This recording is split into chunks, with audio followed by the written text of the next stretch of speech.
옆에 계시는 분과 사랑의 인사 나누시겠습니다.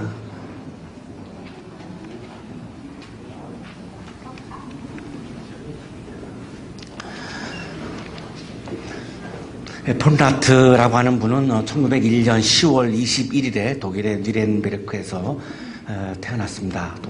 고등학교 선생님의 영향으로 신학을 공부하기로 결심을 했고, 에르랑겐 대학교하고 튜빙겐 대학교에서 신학을 공부했는데요. 튜빙겐 대학은 튜빙겐 학파가 있을 정도로 신학에서는 굉장히 명문 학교고, 현재 몰트만 교수가 명예교수로 또 있는 유명한 그런 학교인데요. 여기서 신학을 공부를 했습니다. 당시에 독일의 기독교인들이 독일 민족주의에 굉장히 빠져들어갔습니다. 이것이 발전해서 히틀러가 등장하게 되는 건데요. 민족주의를 내세우니까 이 유대인들을 굉장히 부정적으로 볼 수밖에 없었죠. 그것에 대해서 이 폰라트는 신앙적으로 굉장히 고민을 많이 했습니다. 과연 이것이 신앙적으로 맞는 것인가? 이 민족주의라고 하는 것이 과연 하나님의 뜻이에게 맞는 건가? 이것이 이제 궁금했고, 그래서 구약성서 신학을 본격적으로 이렇게 연구를 하게 됩니다. 1929년에 신명기에 나타난 하나님의 백성이라고 하는 제목으로 박사학위를 받습니다.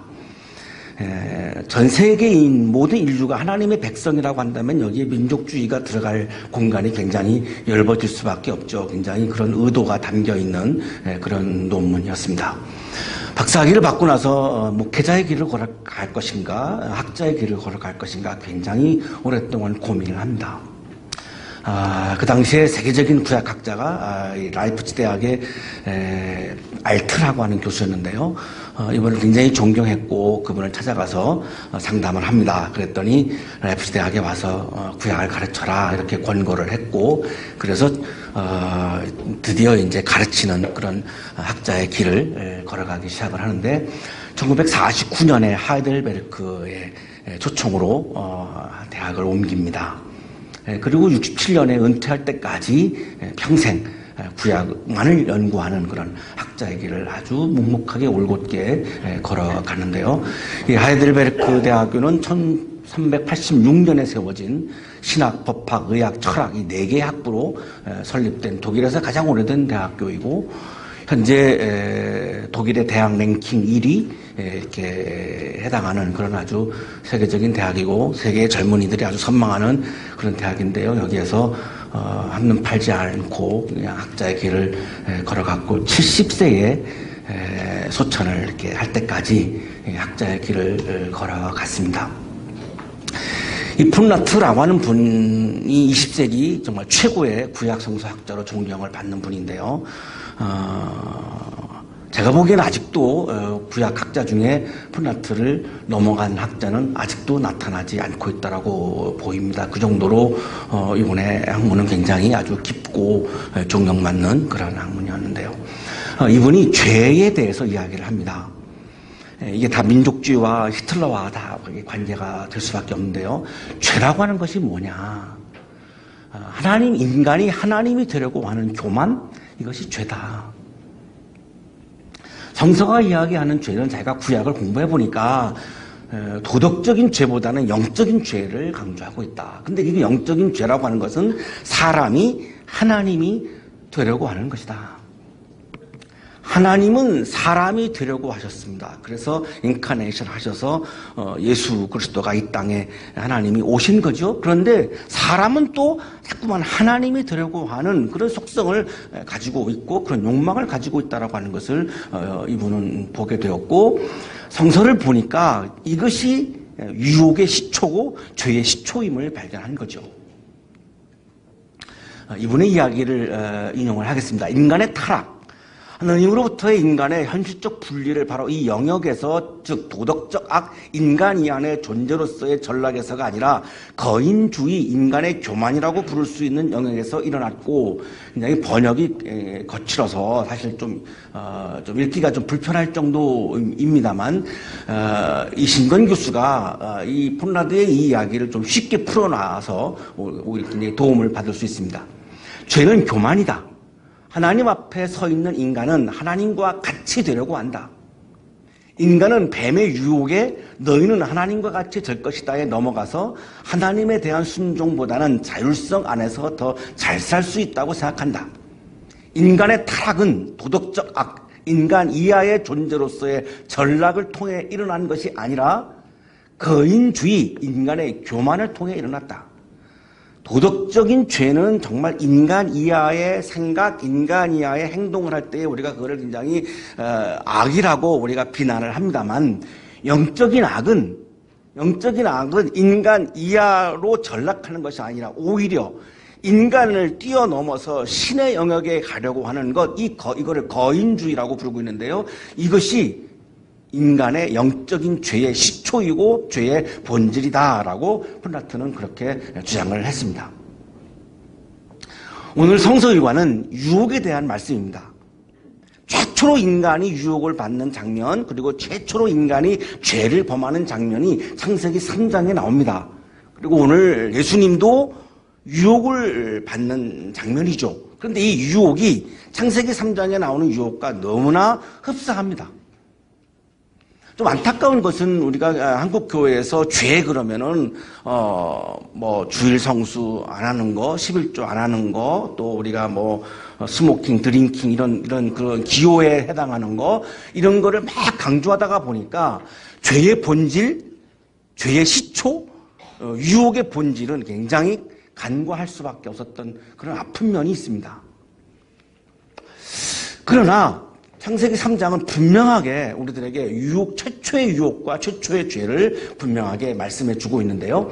그러나 선과 악을 알게 하는 나무의 열매만은 먹어서는 안 된다. 그것을 먹는 날에는 너는 반드시 죽는다. 창세기 2장 17절에 하나님께서 인류에게 말씀하셨습니다. 선과 악을 알게 하는 나무의 열매만은 먹어서는 안 된다. 이거를 선과 악이라고 이야기하다가 보니까 많은 또 여기서 오해가 생깁니다. 과일 먹지 말라고 하는 거를 먹었다라고 하는데 그게 아니고 선과 악을 알게 하는 나무의 열매라고 되어 있고, 성경에 선악과라고 하는 용어는 성경에 나오지 않습니다. 선과 악을 알게 한다라고 하는 표현이 굉장히 중요한 표현인데요. 하나님은 너희가 그 나무 열매를 먹으면, 선과 악을 알게 하는 나무 열매를 먹으면, 첫째, 너희의 눈이 밝아지고, 둘째, 하나님처럼 되어서 눈이 밝아졌다라고 하는 것은 하나님처럼 되었다라고 하는 거죠. 그럼 하나님처럼 되면 어떻게 됩니까? 세 번째, 선과 악을 알게 된다. 그래서 먹지 말라고 한 거니까요. 하나님이 우리 인간에게 원하는 것은 하나님처럼 되려고 하지 말아라. 인간은 인간답게 존재해야 한다. 이것이 창조 질서이다라고 말씀을 하신 거죠. 이거를 어긴 건데요. 이거를 어긴 거는 과일을 따먹은 것이 어긴 게 아니라 하나님처럼 되지 말라고 했는데 하나님처럼 되려고 하는 것이 바로 어긴 건데, 이거를 자꾸만 우리가 간과하는 거죠. 그냥 나무 열매 따먹지 말라고 그랬는데 먹었다. 나무 열매도 아니죠. 그냥 사과라고 주일학교 때 우리 주일학교 선생님이 사과라고 그렇게 가르쳐 주셨는데, 자꾸 사과보다는 배를 먹게 되는 그런 심리적 압박을 받습니다. 어릴 때부터 이게 배운 게 참 이게 오래간 것 같아요. 눈이 밝아져서 하나님처럼 되어서 선과 악을 알게 된다? 타자가 선한지 악한지를 내가 판단하려면 하나님처럼 되어서 눈이 밝아져야 선과 악을 알고 선과 악을 판단할 수 있다는 거죠.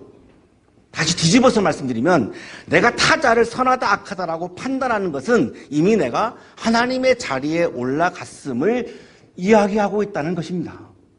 다시 말하면 인류가 최초로 받은 유혹은 내가 다른 사람을 선하다 악하다 판단하고 싶은 욕망, 이것이 최초로 받은 유혹이고 이것이 최초로 범한 죄의 시초이고 죄의 본질이라는 것입니다.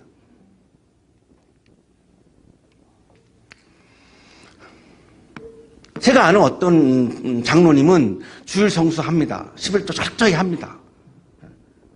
예배도 안 빠집니다. 자, 그러면 우리는 그분을 굉장히 훌륭한 그리스도인으로 생각을 하는데요. 그분은 본인이 하나님입니다. 자기 마음대로 다 합니다. 자, 이런 경우죠, 바로. 죄의 본질과 죄의 시초는 주일날 나오느냐 안 나오느냐의 문제가 아니라 내가 하나님처럼 되어서 타자를 선하다 악하다라고 내가 감히 내가 뭔데, 내가 누군데 감히 판단하는 것, 이것이 최초의 유혹이고 최초의 죄라는 거죠. 그래서 창세기 3장 6절에서 남성과 여성이 이거를 먹습니다. 왜 먹었겠습니까? 하나님처럼 되고 싶어서. 내가 타자를 선하다 악하다라고 판단해서. 그러면 뭐가 생깁니까? 지배가 생깁니다. 내가 타자를 판단하는 순간 내가 그 사람을 지배할 수 있습니다. 그래서 내가 어떤 타자를 지배하면 그분은 하나님의 지배로부터 벗어나게 됩니다. 이게 비극의 시작입니다. 하나님의 지배를 받을 수가 없습니다. 내가 지배해버렸기 때문에. 이거를 죄라고 말하는 거죠. 인간이 하나님처럼 되고 싶은 이유는 내가 다른 사람을 지배하고 싶은 겁니다. 이게 바로 히틀러였습니다. 이것이 창조 질서의 파괴죠. 사람은 사람을 지배할 수 없는 겁니다. 하나님만이 지배할 수 있는 거죠. 두 사람의 눈이 밝아져서, 실정에 밝아져서 하나님처럼 이미 되어버린 거죠. 그러면 내가 그 사람을 내 마음대로 할 수 있습니다. 그러면 폭력도 가해도 되죠. 내 마음대로 해도 되니까요. 이것이 창세기 4장에 나오는 카인이 아벨을 죽이는 장면입니다. 바로 이어지죠. 내가 타자를 내 마음대로 할 수 있으니까 죽이는 거죠. 그 생명을 내가 내 마음대로 할 수 있으니까요. 그리고 동산은, 에덴 동산은 이제 약육강식의 원리가 존재하는 밀림으로 전락을 해버린 거죠. 그래서 우리는 지금 밀림에서 살고 있는 거죠. 약자는 살아남기가 어려운 거죠. 강자는 약자를 보호해주는 것이 동산이죠. 어린아이가 독사골에서 손을 놓고 뱀, 독사와 같이 노는 나라가 하나님 나라입니다. 강자가 약자를 지켜주고 보호해주는 나라가 하나님이 원하시는 하나님의 나라인데 우리 세상은 그렇지 않죠. 약육강식입니다. 강자는 살아남지만 약자는 살아남을 수 없습니다. 강자의 지배를 받으며 그 억압 속에서 숨막히며 살아가는 거죠. 인간성은 다 파괴되는 거죠. 자, 이것이 바로 이때 시작된 겁니다. 그러더니 창세기 11장에 가면 하나님이 되려고 하는 마음을 노아 홍수 심판에도 불구하고 여전히 그 마음을 포기하지 않아서 하늘에 닿는 바벨탑을 쌓는 겁니다.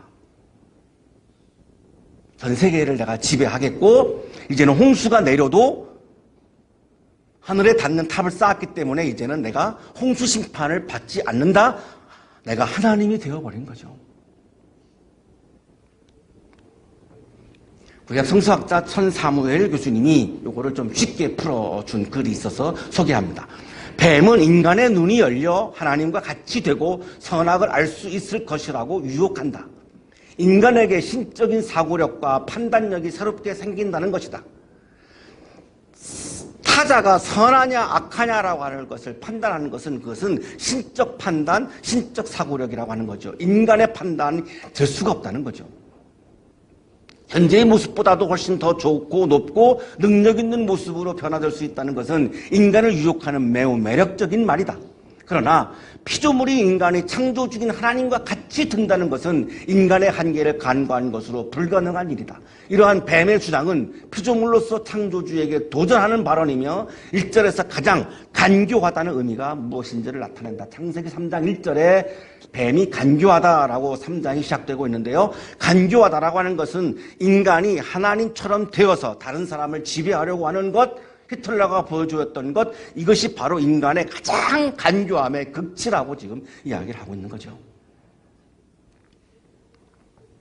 오늘 예수님도 하나님처럼 되고 싶은 유혹을 받습니다. 오늘 광야에서 예수님이 우리가 흔히 시험 받는다라고 얘기하고 있는데요. 헬라어 성서를 보면 유혹입니다. 정확한 번역은 유혹인데요. 예수님이 유혹을 받는 장면인데 예수님이 받은 유혹도 뭐냐면 하나님처럼 되는 겁니다. 예수께서 성령으로 가득하여, 우리가 성령 충만이라고 얘기하죠. 성령으로 예수님의 마음에 성령이 가득 찼습니다. 요단강에서 돌아오셨다. 그리고 그는 성령에 이끌려, 성령이 충만하니까 성령에 이끌린 거죠. 자, 여기서부터 벌써 예수님은 하나님이 되는 것을 원치 않고 있습니다. 예수님이 하나님이 되는 걸 원했다면 내 마음대로 해야 됩니다. 내 마음대로 해야 됩니다. 그러나 예수님은 지금 철저히 성령에 이끌립니다. 내가 하나님이 아니라는 걸 벌써 선언하고 있는 겁니다. 성령에 이끌려서 광야로 가셨습니다. 사탄이 예수님을 광야로 끌고 가는 게 아니고 예수님은 성령에 충만해서 성령에 이끌려서 본인의 마음이 아니라 본인의 마음대로 한 게 아니라 성령에 이끌려서 지금 광야로 가신 거죠. 왜? 모든 인간은 편하고 싶습니다. 광야로 가지 않죠. 정원으로 가고 굉장히 안락한 곳을 찾아가죠. 광야는 인간이 갈 곳이 아니죠. 그래서 성령에 이끌려서 지금 가고 계시는 거죠.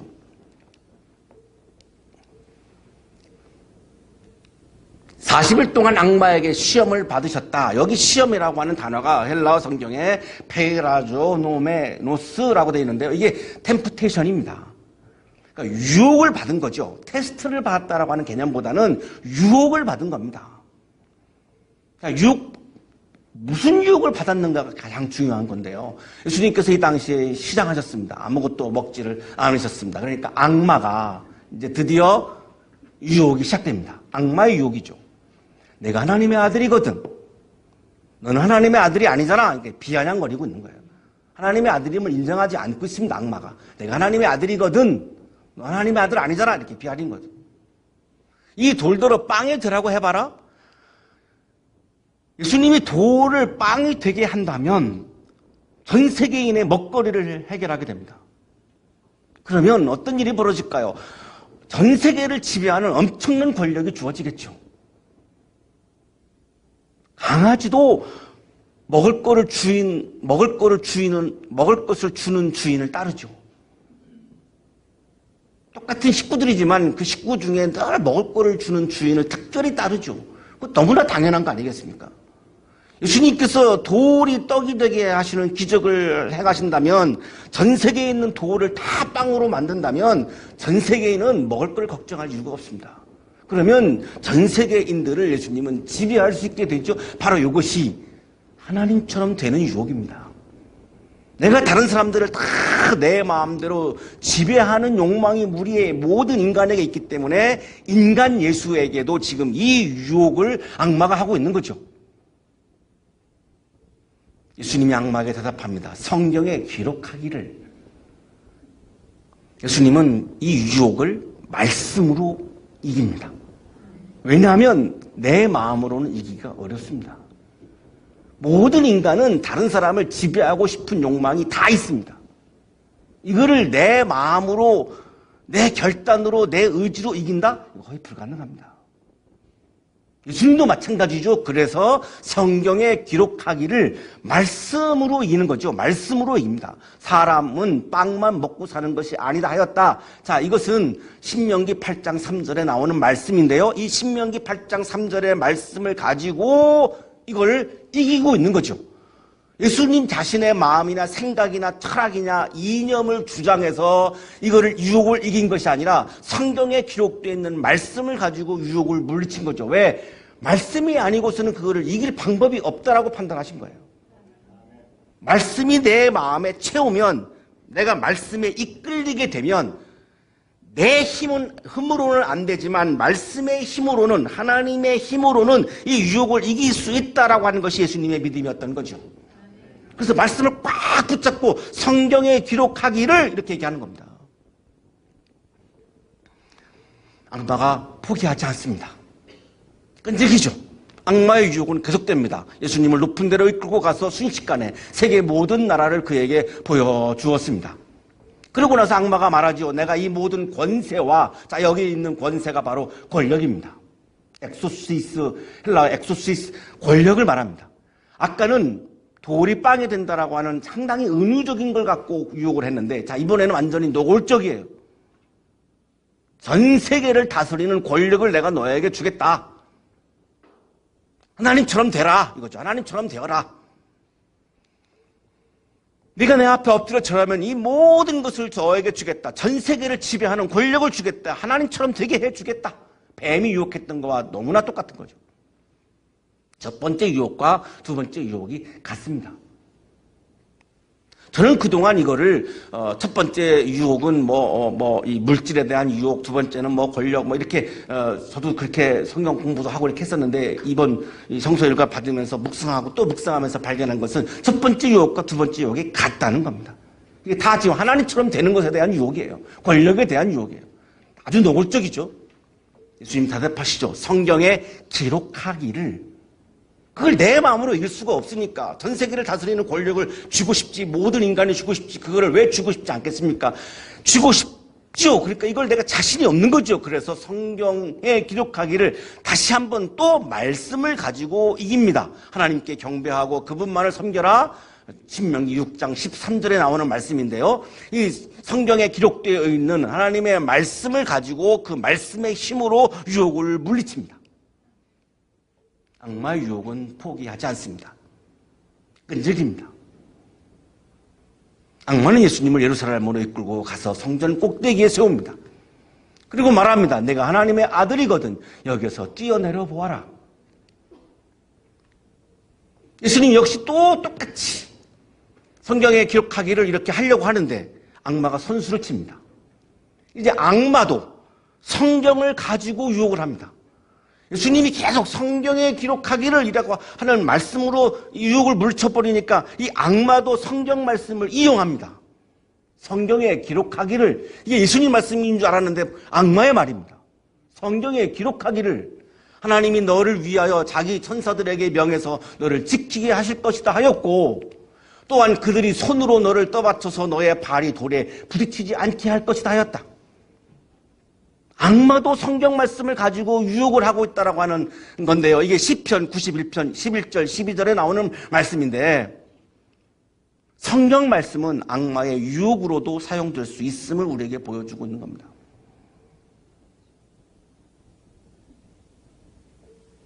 악마도 성경 말씀을 갖다가 유혹을 한다라고 하는 말은 오늘날에도 악마도 성경 말씀이 우리에게 악마의 유혹으로도 다가올 수 있음을 말하는 겁니다.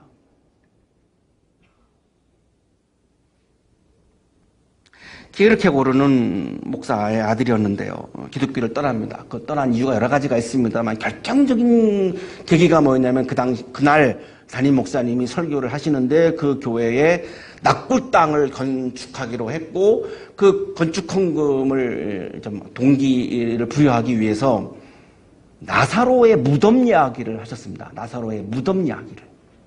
그래서 여러분이 우리 교회가 이제 납골 땅을 지으면 나사로가 무덤에서 다시 살아나는 것처럼 우리 교인들은 다 살아날 겁니다. 그래서 우리가 헌금을 많이 해서 납골 땅을 지어야 됩니다. 근데 키에르크가 들어보니까 전혀 그 납골 땅에 대한 이야기가 아니에요. 그 말씀은. 나사로의 부활이 왜 그게 납골 땅입니까? 그래서 이거는 악마의 이야기다. 그래서 기독교를 떠나버립니다. 성경 말씀은 이렇게 악마의 유혹으로도 사용될 수 있는 상당한 위험을 가지고 있는데요. 김근수 성서학자가 신약 성서학자의 주석입니다. 악마는 성서를 인용할 수 있지만 이해하지 못한다. 성서를 이해하지 못하면서 이용하는 사람은 악마에 가깝다. 내 주장을 하기 위해서, 내 이익을 위해서 성경 말씀을 이용하는 사례는 너무나 오늘날에도 많습니다. 우리 교회가 설교자가 본문을 안 정하고 성서 일과를 우리 모두가 3년 거를 다 한꺼번에 세계교회가 정한 약속한 성서 일과를 우리가 같이 받는 이유가 여기에 있습니다. 이걸 제가 정하면 우리 교회가 어떤 행사를 한다, 어떤 뭐 과제가 있다 그러면 거기에 유리한 본문을 택할 수밖에 없습니다. 그 인간이 어쩔 수가 없는 거죠. 이게 바로 악마가 이용하는 성경이 돼버립니다. 역시 세 번째도 첫 번째 유혹, 두 번째 유혹과 같은 유혹입니다. 천사들이 떠받친다라고 하는 건 뭐죠? 하나님처럼 된다는 거죠. 하나님처럼 되어서 온 세상을 지배하는 권력에 대한 유혹입니다. 예수님 역시 똑같이 말씀을 가지고 유혹을 이깁니다. 성경에 기록하기를 주 너희 하나님을 시험하지 말아라. 신명기 6장 16절에 나오는 말씀인데요. 이 말씀을 읽으시면서 이걸 물리칩니다. 김근수 성서학자의 주석입니다. 하느님이 사람을 시험하는 것보다 사람이 하나님을 자주 시험하는 것 같다. 하나님을 자기 비서 정도로 부려먹는 성직자가 드물지 않다. 자신이 하나님 위치로 올라선 양 행세하는 사람도 있다.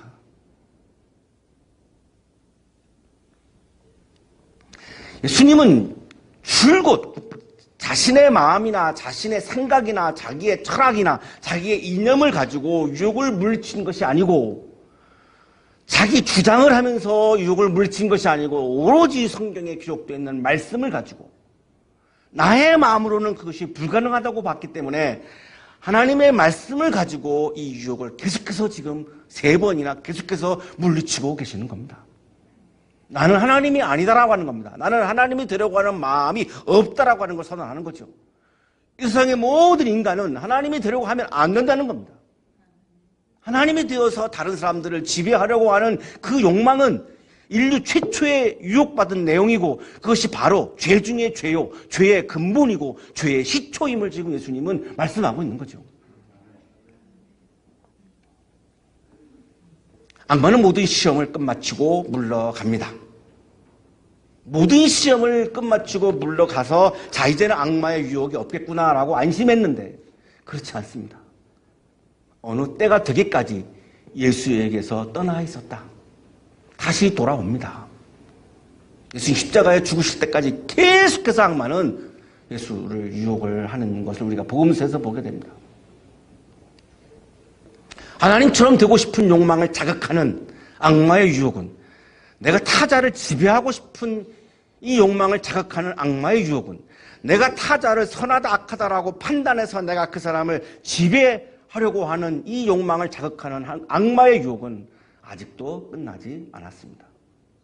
지금도 계속되고 있습니다. 거룩하신 주님,